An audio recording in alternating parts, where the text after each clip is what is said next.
My name is Maartje and I'll be your host for this series where we will put the online and hybrid masters of Tilburg Law School in the spotlight. Good afternoon. Thank you so much for being here, both in real life and online. I think perhaps it's nice if we start by shortly introducing yourselves so the people know who we're talking with today. And perhaps what I'm quite curious, you can share a bit of maybe why the field of international business law, and maybe for both of you also more why you decided to get into the part of education as well. So Erik, should we perhaps start with you? Well, yes, you can start with me. My name is Erik Vermeulen and I'm the director of the program should have checked that, for a long time. I think 2005 or 6. Well, I'm an academic and also a practitioner. Why education? Well, that just happened basically. When I started to work, I did my master thesis, and then my supervisor asked me whether I was interested in doing a PhD. I hadn't really thought about it, and then I said, well, I had 2 job offers, but it sounded kind of fun.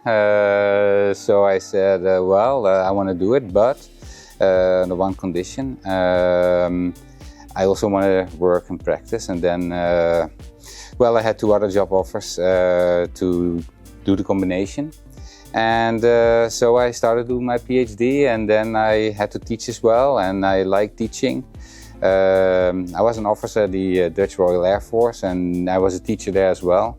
So somehow I like being in front of a group and giving presentations, and that's how I started to teach.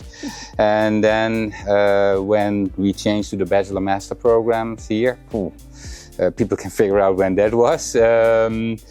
I started to teach in the International Business Law program, and then the dean asked me whether I wanted to be the director, and I said yes. And since then, I think what happened is that, because I'm both in practice and academia, the world is changing so fast. And I think it's my obligation to teach the students well and to prepare them for practice. But practice is changing, and they don't even realize it all the time. So yes, I have to change the program continuously. I think there's never one year that the program was exactly the same. So then I got some help, and now I really fast forward. And Sanita was one of the people that we hired, I think 2 years ago now. 3 almost. 3, oh God, time flies. 3 years ago. 3 years ago, and she has been part of the program since she came here. Yes. Yes, I'm Sanita van Wyk. I'm originally from South Africa, where I worked as an attorney. And I did my PhD in international environmental law, and specifically climate change law.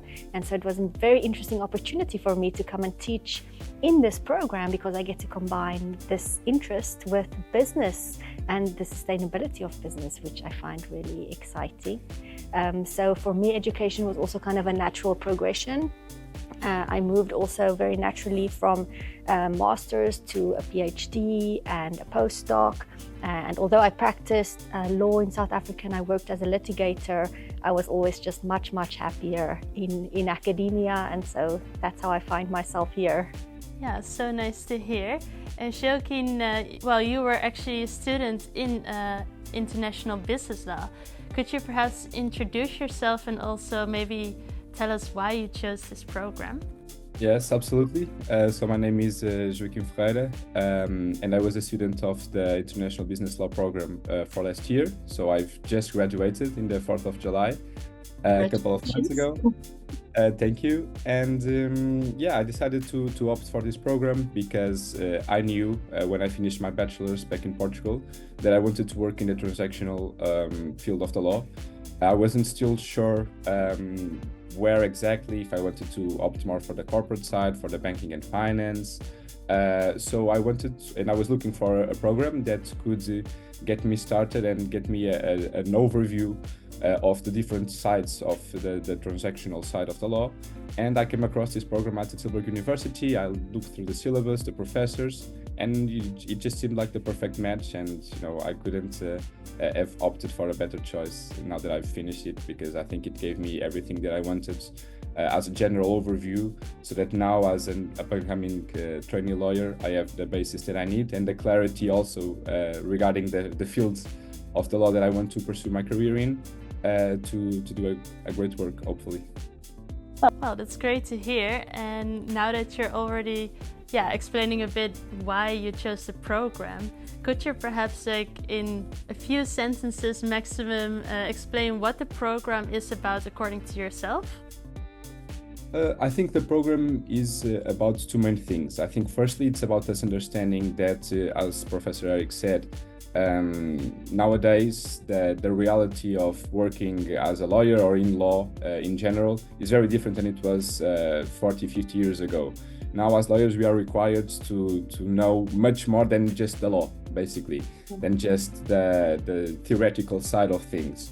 And so we talk a lot about the T-shaped lawyer and how nowadays we really do need to have a lot more skills, either being technologically wise and being able for us to be able to take the most out of the new technological advancements that exist in the world regarding artificial intelligence and whatnot. And also on the other side, I think it really is about us getting a general and a broad understanding of the different the transactional sides of the law and how they all intersect in some way. So regarding competition and banking and finance and corporates, as I was saying, I think it just gives us a very good overall idea of what it takes for us nowadays to be complete lawyers, ready to take on the new challenges that the modern world just puts in front of us. Yeah, that's great to hear. And I think, Erik, you already mentioned you constantly update the content of the program to well prepare your students for this changing reality of being a lawyer within business. Do you perhaps have a practical example of what can I imagine of a recent change, for instance, that lawyers from today will need to incorporate or think about when practicing law? Yeah, sure. When you look at business, I think business were always about making profit. I think now people seem to realize that they also need a purpose. So the environment and social aspects become more important. So that's one thing. It's a hot topic. Law firms, legal departments, a lot of conferences about this. So that's one. Let's call that the social part. And then we have, of course, the digital part. First, we, I think 16, 17, we had the blockchain hype. So everybody was thinking about blockchain and coding and smart contracts, which is basically computer code. And I remember I was a guest lecturer in Minneapolis together with another professor there. I said, man, we have to say something about this as well. We cannot just ignore it. So we became more like blockchain experts. The professor in Minneapolis a bit more than me. So we started to think about coding for lawyers, for instance. Well, what should lawyers know? Should they be able to code, like software? And but then the coders said, well, Erik, do you really believe that you can just in one semester make them good coders? I said, no, probably not. But still, I saw that there was something that lawyers should know, because when you look at the smart contract, the coders themselves, they just don't think as lawyers. And thinking as a lawyer is very, let's say, important in this field. So I then thought, well, let's change the course and make it more like, how can lawyers help coders making these smart contracts better? That was 2017, 18. And then we got artificial intelligence. All of a sudden, people got really scared. And then I realized that lawyers are actually better in communicating with artificial intelligence than many other people. So so I changed the program and incorporated artificial intelligence, not just what everybody talks about, but that people really understand what it is and how lawyers can actually make it better. So we'll call that a digital side. So we have the social part, the digital part, and that's developing very, very fast every year. So we have to change it. Yeah, I think that's very cool that you do that actually within your program, because I think some academic fields, they stick very long to the theory, and when you enter the job market, I recall from myself as a marketeer that I thought, oh, there are some things I missed in class, so this is actually great that you prepare your students. But it's worse than that, right? In many programs, people don't want the students to use, for instance, ChatGPT or any other large language model. And I just encourage them to use them. Basically, they are obliged to use them, because only by using them, you understand what it can and cannot do. And believe it, in practice, you cannot just ignore it. You cannot just go into practice and say, what, a large language model? No, I don't know what it is. You will probably find it very difficult to find a job. And I don't think right now that AI is going to replace lawyers, but lawyers that can work with AI will definitely replace the lawyers that can't. So yes, that's one of the things that I should prepare them for. Very interesting. And well, we are actually talking about the program International Business Law because it's one of the programs offered both online and offline, or on campus I should say, by Tilburg Law School. Could you perhaps share, Sanita, more about the online aspect of the program? How does this look like, a typical class? Sure. So I think what is great about the online component is that it really does match the campus component, and students don't ever have to feel like they're missing out just because they're an online student. What's also great, for example, what we can do online is we have lots of meetups with students in smaller groups and even by themselves. So we also get to know the online students in the same way that we would get to know students in class when they come speak to us, or when we have small meetups on campus. So I think that's what makes the online component quite special, is you don't have to feel like you're lost in a crowd full of online faces. You still get the individual attention that is important. Yeah, I think that's indeed, because I can imagine that can be scary if you apply to a program online, that you feel you're joining a general Zoom meeting. Absolutely. And be one of the few, but it's nice to hear that there's some interaction as well. And it's more than that, right? It's more than that. That's what people don't realize often, but because of the online component, there's more interaction. So in the past I was teaching like a class, people, we did a class, after the class they left, they worked on the assignments, blah, blah, blah. But now it's so much easier to set up meetings because they might work in groups or they might work alone. Having a meeting with them in a small group or alone, you can do it so quickly online, and you can immediately, when they have a question, you can immediately react. So the interaction for both the on-campus and online students increased significantly because of the online technology. That's cool. And Joaquim, how did you experience that?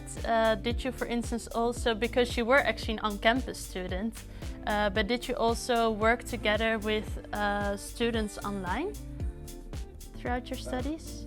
I think that overall, just because also logistically wise, it's probably easier to do it in this way.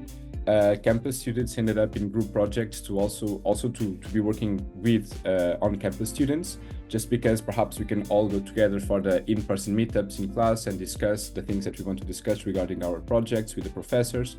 But yes, I had one instance where I also worked in a group with actually 2 online students, and the communication was just effortless, because even when having and arranging some meetings nowadays with my colleagues that were also in Tilburg and so also attending the program on campus, we would end up doing them also online, so via Zoom or via WhatsApp or wherever the platform.